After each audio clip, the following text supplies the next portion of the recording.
think everybody is. So we'll start today's briefing with Dr. Alex Jahangir, Chair of the Nashville Coronavirus Task Force and Chair of the Metro Board of Health, and Dr. Gill Wright, our Interim Chief Medical Director for the Metro Public Health Department.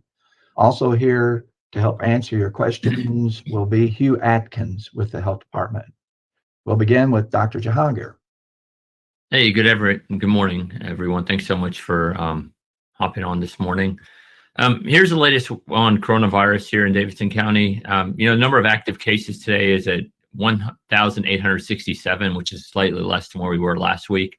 Total cases since the beginning of the pandemic in Nashville is 94,557, with 188 of those cases coming yesterday. And our 7-day percent positive case is 4.7%, which is slightly less than we were last week. 14-day rolling average is 142, and 7-day average of cases per 100,000 is 20.2, which is essentially steady from where we were. And that's reflected in our transmission rate, which is at 0.98. Hospitalized patients in Middle Tennessee is at 316, slightly up from 307 last week. And in Davidson County specifically, it's 190, slightly up from 183 previously. 9 people have died since our last update, raising our total death toll in Nashville to 871 individuals. So far, 193,412 Nashvillians have received at least a single dose of this vaccine. That's nearly 28% of Nashville residents. And 99,860, or 16% of our residents, have been fully vaccinated. Of those 55 years and older, 55% have received at least one dose of vaccine. 47% of Blacks over 55 and 40% of 55 have received their first shot. And yesterday, as many of you noted, we dropped the age so that anyone over 16 can now be vaccinated. So this really is the time for everyone to get vaccinated. You can make an appointment by going to our city site at covid19.nashville.gov, calling our number 615-862-7777. When we'll be reopening another block of appointments at Music City Center here, maybe as early as tomorrow. And as a reminder, there are a lot of places now in our community that can get vaccines, everywhere from health systems to multiple clinics, Meharry Medical College, pharmacies around town, each of which has their own registration process. And you can go to vaccinefinder.org to find the options. So as you can see, we're making a lot of progress.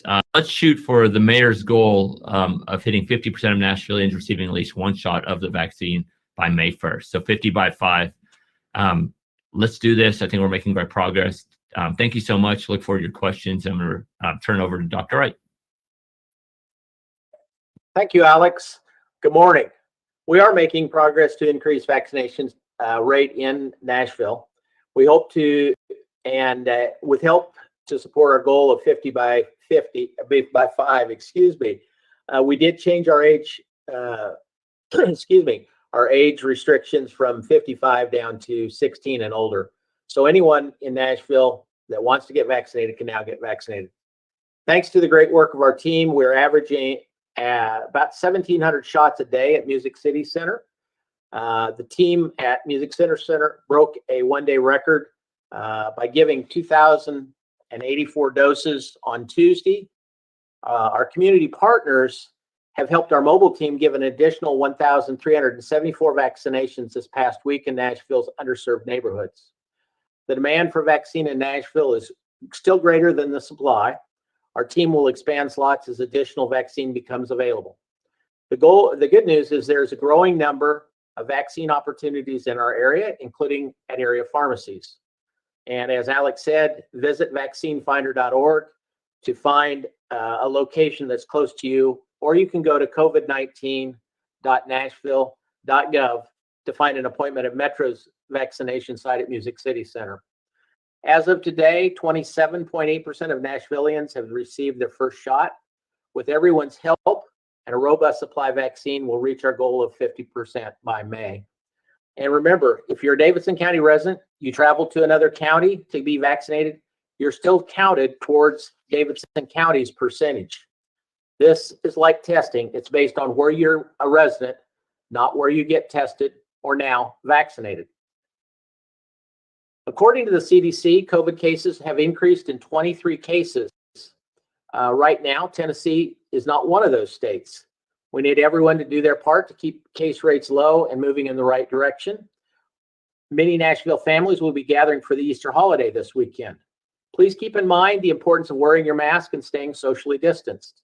I understand this can be difficult because there may be relatives that you haven't seen in person since last Easter. If you are having an adult gathering for Easter and everyone has been fully vaccinated, which means they're at least 2 weeks after the second dose, the CDC now says that you can do this without wearing a mask. Remember, if you include children, you have to wear masks because children have not been vaccinated, as the vaccines have not yet been approved for use in children. And if you have a concern, then go and get tested. Remember that our assessment centers will be closed tomorrow for the Good Friday holiday. They will reopen on Monday. Thank you, and I'll turn it over to Brian to open for questions. All right, just as a reminder, if you have a question, raise your hand. We'll start with Blake Farmer. Go ahead, Blake. Thanks. I wanted to ask about hospitalizations and fatalities that you all may have had of folks who have been vaccinated. How many reports is the health department looking into of folks who have been hospitalized and or died from COVID, but who were at least partially vaccinated? Thank you, Blake. Blake, I know that we have had reports of several people being fully vaccinated that have become positive. I am not aware right now of any hospitalizations or deaths associated with that. We can follow up later as far as with my EPIs, but I don't know of anybody offhand. Thank you. Thank you. All right, thanks, Blake. Up next is Brett Kelman with the Tennessean. Go ahead, Brett. Good morning, everyone. So the New York Times reported yesterday that there had been a significant problem at a Johnson & Johnson manufacturing plant in Baltimore, which seems like it's going to create real problems in the supply of that vaccine next month, the supply down the pipeline. Does the city have any idea what type of impact it will have locally? And if so, do you have to adjust any plans? I know you were planning to steer Johnson & Johnson particularly to priority areas. So I'm curious if you've realized yet how much that's going to matter. Yeah, Brett, at this point, we're not sure how much that's going to matter. That was in a facility that has not even been licensed yet to produce the vaccine. So not sure what that will really mean as far as the supply chain goes. I'm sure it will have some effect, but at this point, no clear idea of that. And can I add on to that? I'm sorry, Brett. My big thing, I just want to make sure we verbalize is the 10,000 people who did receive the vaccines. They could receive good vaccines. So if anyone is watching this, that's all fine. And anything that the state may give us in the near future probably came from the other facilities, and those processes are rolling forward. But as Dr. Wright mentioned, and I believe you've also mentioned, it hasn't changed any of our processes thus far because we never really been allocated any to make new processes. We're getting a great amount of Pfizer. Obviously, this beauty of having Moderna and Pfizer, maybe in the near future AstraZeneca. But I think it shows the critical nature of supply chains and why when there's vaccine available now, everyone should get it, right? Because you never know what's going to happen. Great example of it. It doesn't appear that it's going to impact what we're planning on doing right now because we hadn't really planned on doing anything with J&J. Sorry to interrupt you, but go ahead. No, thank you, Dr. Jahangir, and you answered my follow-up question. And I appreciate you going out of your way to make the point that this did not affect the vaccine that's already here or even the Johnson & Johnson that will arrive next week. It's the stuff further away. That's right. Thanks, Brett. Our next question is from Vivian Jones. Good morning, Vivian. Good morning. Thank you all for this update. I had a question. So moving to opening vaccine eligibility to anyone 16 and over, some people in later phases kind of not were skipped, but there was also a lot of other people who were also eligible at the same time. I wondered, is there any specific outreach that you all are working on to reach those people in communities who are in later phases when we move to everyone over 16? I can speak to that. Vivian, the main group that was, I would say, kind of sped through would have been the 2A and 2B, which is critical infrastructure, in particular government services. We have had several events for them. We've done an event at WeGo. We did an event down at Birch Building for all of the courts and legal people involved in that, as well as some of the departments. And then we have set aside some specific times for metro departments over the next, well, yesterday and then today and through Saturday.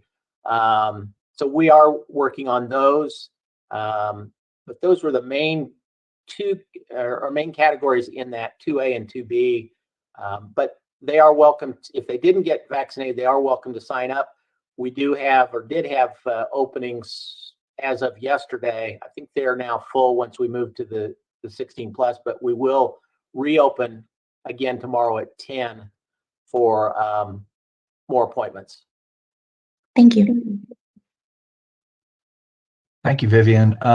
It looks like our last question, unless Brett, you have a follow-up, is from Harriet Wallace from Channel 17. Good morning, Harriet. Okay, very good. Good morning, Brian. Good morning, everybody. I've got a follow-up question. I know we've kind of tossed this out there before, but I just want to revisit it. As we approach summer school and maybe even looking into next year, any discussion or thought where the vaccine may be required? Are you hearing any talks or discussion of that, or is there any planning for that? I haven't heard any discussion of that. First of all, the vaccine is only available, only Pfizer's 16 to 18-year-olds. All the other vaccines are 18 and older. So there aren't very many school-age children that would be able to get vaccine right now. Pfizer did announce yesterday that it has proven efficacy in 12 to 15-year-olds. I expect Moderna to follow with similar studies in the near future.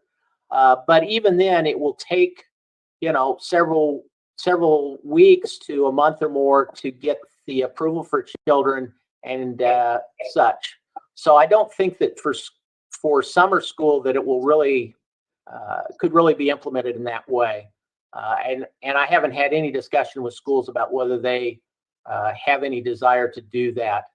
At this point, all the vaccines are also still on an EAU or emergency use authorization, and so I would be reluctant to require it at this point. And that really needs to come from the state anyway, because they're the ones that set the standards for all schools for vaccines. Actually, we have two more people. Nikel Smith, go ahead, please. Thanks. All right, I had myself muted. Apologies, sir. Good morning, everybody. I wanted to ask really quickly, and thank you for taking our questions. What will it take as far as phases are concerned and age ranges are concerned to reach herd immunity or to reach that 80% mark for vaccinations in Metro Nashville? Is it going to possibly happen with the 16 and older age range, or would it have to be opened up to children being able to be vaccinated as well? And I also wanted to ask if there are any indications so far or any numbers about people not showing up to get their second dose of the vaccine, or has that been pretty steady where everyone or most people are showing up to get their second dose of the vaccine? Thank you. Sure. So maybe I can take the first and Dr. Wright can take second. The question of herd immunity is really kind of a challenging discussion to have, and if you're talking about just Nashville proper, right? Because Nashville is a city of 700,000 individuals, but there's up to 1.92 million people in the MSA, and then 7 million in the state, and then 330 in the country. But our goal of 50% of eligible, 50% of all Nashville becoming vaccinated by May translate to essentially about 65% of anyone who's eligible to get it, right? What we also don't know, or what was also part of that equation, is there's also people who have immunity because they've been sick, who haven't been vaccinated. So I think if we get up to our desire to have 50, 60% of people vaccinated, plus the amount of people who have been ill, who have some immunity, we'll get at a good number of people who are Nashville residents who hopefully will have some level of immunity and maybe get up to herd immunity or so forth. But again, I think what is critical is we don't live in a bubble. So while I can be in my very small infrastructure here that I'm working currently, and I know a lot of people here are vaccinated, maybe this small cohort has herd immunity by definition, but I think it's a really hard term to apply across society unless, again, all of America becomes vaccinated and all of the world becomes vaccinated. This is why these efforts to vaccinate individuals in more impoverished countries is so critical. So it's really hard, but yes, we would love to be able to get as many people vaccinated as possible. And regarding the second dose, I do have some numbers. I think it may be worthwhile to saying. So on March 4th, about 100,000 individuals had received their first dose. Fast forward now 3-4 weeks, and 99,860 had received a second dose. So pretty much, I mean, if you look, there's 400 people maybe, and if you look at those two numbers that haven't fully received it, it is critical for everyone to get the second dose because that's when you really get the full immunity. But I think we are on track regarding the first, second dose question. And Dr. Wright, any other thoughts around that? Well, if you look at the data for those that are available to get their second dose, so they're at least 3 weeks out from their Pfizer dose, 4 weeks from their Moderna dose, it's something like 92% have gotten that second dose. On those that haven't, we've been working real hard to send out text messages to them to remind them to get vaccinated with their second dose. We are also calling them to come in and get vaccinated with their second dose. So we are working really hard to get that second dose into people.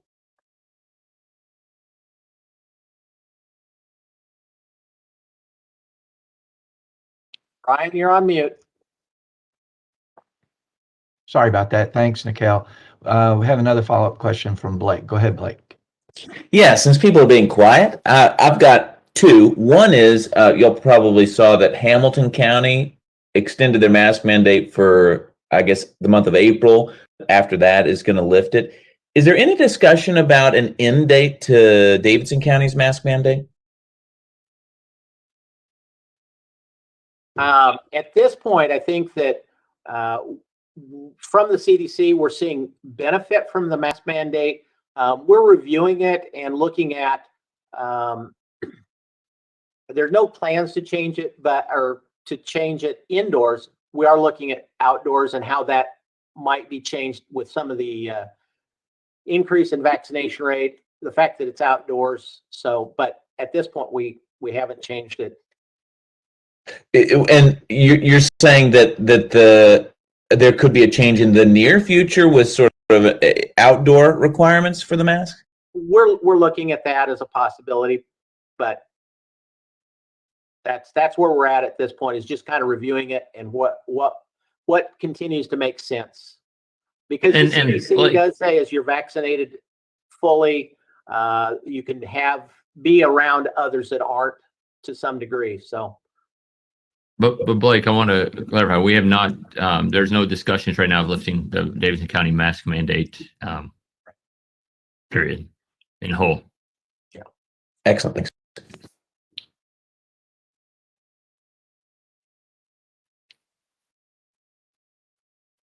I don't see any other hands up.